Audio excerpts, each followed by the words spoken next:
बल्कि हमारी जिद थी कि वज़ीर आज़म पार्लियामान में आए, तो फिर वो कल आ गए और उन्होंने मास्क उतार के ऐसी तकरीर की कि मेरे ख्याल से हम सब भी सर पकड़ के बैठे।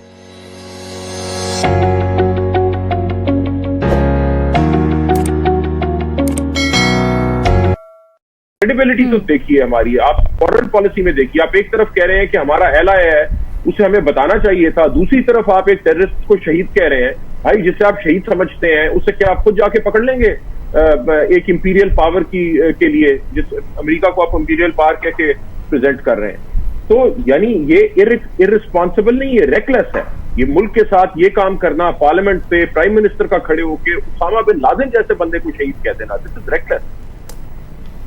भट्टी साहब, मुतालबा किया जा रहा है कि वज़ीर आज़म इस बयान की वजाहत करें खुद आकर।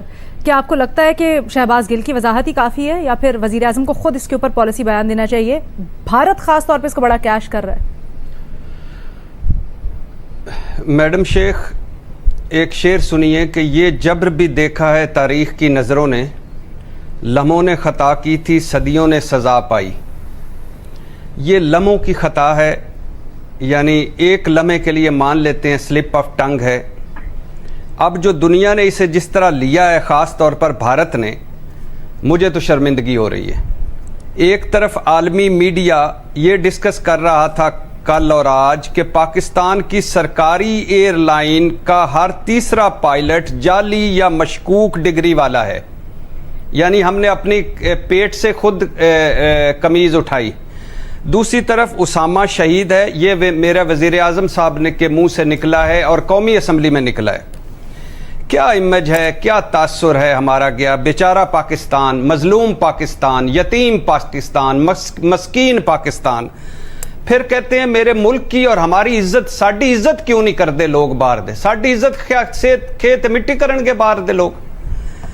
दूसरी बात यह है कि यह बजट तकरीर थी, आप अपनी 22 माह की कारकर्दगी बता रहे थे।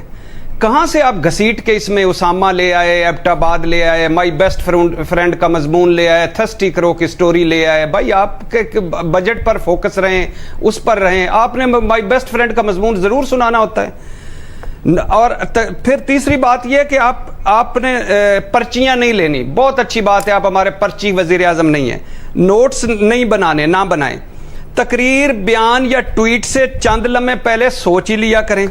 अब आप वज़ीर आज़म हैं, कभी आप सहाबा रदी अल्लाह तआला अन्हु के ज़िक्र पर मुनासिब लफ्ज़ नहीं लगा पाते, कभी आपको हज़रत ईसा अलैहिस्सलाम का ज़िक्र कुरान में नहीं मिलता, कभी आप जर्मनी जापान की सरहदें मिला देते हैं, कभी आप टैगोर के कौल खलील जिब्रान का कौल बना देते हैं, कभी आप असद मारूफ की नज़म को इकबाल की नज़म बना देते हैं, कभी आपके 1 अरब दरख्त जो हैं 5 अरब दरख्त हो जाते हैं, कभी उसामा का कत्ल बेरहमाना, कभी मैं उसामा कत्ल पर बात नहीं करना चाहता, और कभी एक ही सांस में वो शहीद है और मारा गया है।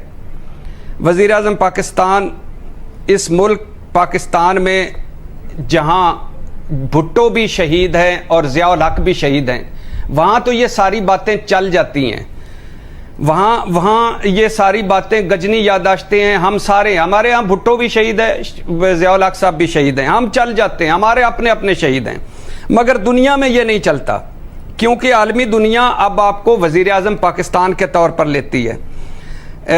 बाकी शहबाज गिल साहब से कहना है कि जब वज़ीर आज़म के मुंह से ये सब कुछ निकलेगा, खा गलती से ही निकलेगा, तो क्या मुतनाज़े नहीं होगा? मेरा ख्याल है कि ये शहबाज गिल साहब, फवाद चौधरी साहब या शिबली फराज साहब या किसी और बंदे का मसला नहीं है। इस उसामा इशू पर वज़ीर आज़म को फ़ौरन अपनी पोजीशन क्लियर करनी चाहिए, और नहीं तो एक ट्वीट ही कर दें ताकि दुनिया को पता चल सके कि यह गलती से हुआ है या वज़ीर आज़म ऐसा समझते हैं। दोनों में मुझे कोई प्रॉब्लम नहीं होगी। अगर मेरा वज़ीर आज़म ऐसा समझता है तो ये फिर उनकी मर्जी है, उनका एक ख्याल है, उनका एक पॉइंट ऑफ व्यू है। अगर वो ऐसा नहीं समझते और कन्फ्यूजन में हमारी बदनामी हो रही है, तो फिर उनको अपनी पोजीशन क्लियर करनी चाहिए। ठीक है, बेनज़ीर। अलीना, पहले तो मेरे ख्याल से आप और मैं अपनी गलती मानते हैं। हमारी गलती थी क्या?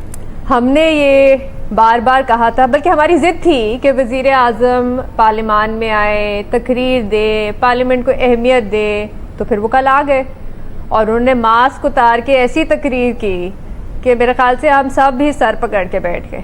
आज अगर आप अलीना जाके गूगल पे, हम सबके मास्क उतार दिए। आज अगर आप जाके गूगल पे उसामा बिन लादेन लिखें तो सबसे पहला नाम हमारे वजीर आज़म का आता है और पाकिस्तान का आता है। मतलब ये हमारी मशहूरी हुई है। देखिए, जो मेरा ख्याल है जिस वजह से वजीर आज़म ने ये बात की, मुझे नहीं पता उन्होंने क्यों ये बात की, लेकिन मेरा जो अपना ख्याल है वो ये है कि वो अगले इलेक्शन को सोच के, अगले इलेक्शन को देख के उन्होंने ये बात की ताकि अगले इलेक्शन उनको ज़्यादा वोट मिले।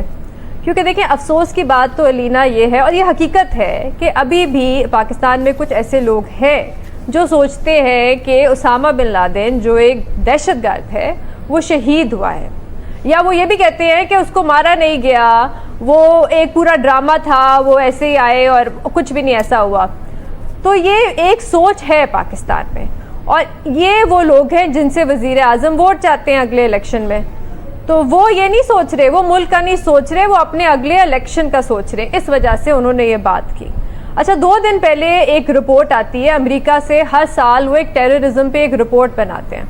2 दिन पहले वो रिपोर्ट आई है इस साल की। उसमें क्या लिखा था? उसमें अभी तक ये इल्ज़ाम है पाकिस्तान पे कि पाकिस्तान अभी भी कुछ दहशतगर्द तंजीमों को पनाह देता है, जैसे कि हकानी नेटवर्क, जैश ए मोहम्मद, लश्कर ए तैयबा। ये अभी भी उस रिपोर्ट में लिखा हुआ है।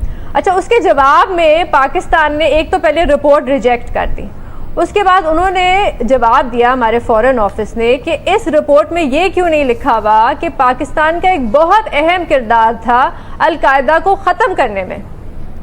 अब आप मुझे बताएं कि दुनिया हम पे हंसी रही होगी, क्योंकि एक तरफ तो फॉरेन ऑफिस हमारा ये कह रहा है, दूसरी तरफ हमारे वजीर आज़म पार्लियामेंट में खड़े होके अल-कायदा के सरबराह को शहीद कह रहे हैं। तो दुनिया हंस रही है और हंसती ही रहेगी हम पे इस बात पे। देखिए, जहाँ तक शहबाज गिल साहब की बात है, मेरे ख्याल से उन्होंने खुद भी वैसे तकरीर नहीं सुनी वज़ीर आज़म की। अगर उन्होंने सुनी होती तो शायद वो ये ट्वीट ना करते। वो मेरे ख्याल से उनको कोई व्हाट्सएप मैसेज आया होगा, उन्होंने वो व्हाट्सएप मैसेज पढ़ा होगा और उन्होंने ट्वीट कर दी होगी। वैसे मैं इस व्हाट्सएप मैसेज के बारे में भट्टी साहब से भी पूछना चाहती थी कि ये कौन सा ग्रुप है जहाँ से मैसेजेस आते हैं और फिर सब एक साथ ही व्हाट्सएप मैसेजेस जो हैं वो ट्वीट कर देते हैं।